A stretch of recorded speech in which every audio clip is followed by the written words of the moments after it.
राम मंदिर दानचोरी प्रकरण संसद भवन परिसरात सपाचं आंदोलन आहे। भाजप विरोधात सपाची जोरदार घोषणाबाजी आहे। बीजेपी के खाते में राम का पैसा कहाँ गया? बीजेपी के खाते में राम का पैसा कहाँ गया? बीजेपी के खाते में दान पात्र को नहीं बचा पाए, श्रद्धा से जो चढ़ावा चढ़ता है उसको नहीं बचा पाए।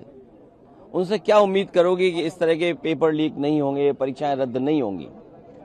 संदेश साफ है, जो श्रद्धा के साथ खिलवाड़ कर सकते हैं वो हमारे युवा नौजवानों के भविष्य के साथ भी खिलवाड़ कर रहे हैं। और जब तक सरकार नहीं जाएगी, सबसे बड़ा संकट तो सरकार ही है।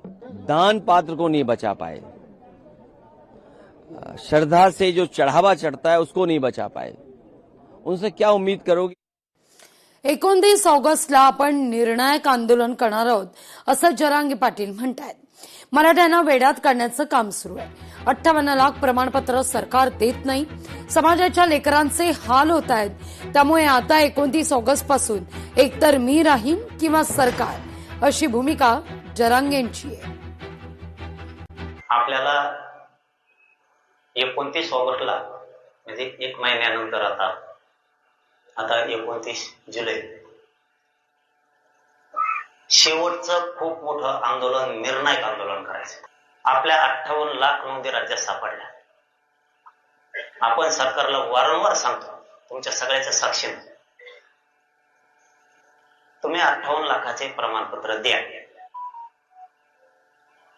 सरकार 58 लाखाचे प्रमाणपत्र देत नाहीये, म्हणून निर्णायक आंदोलन 29 ऑगस्टला करायचे। आजपासून त्याच्या कामात तुम्ही लागायचं।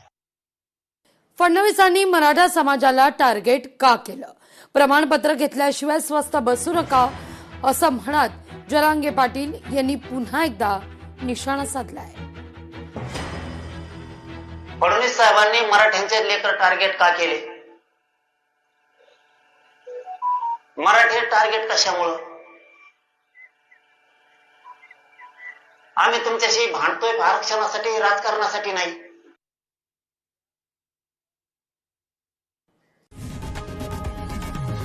लोकशाही मराठी ऐका, पहा, जागरूक रहा।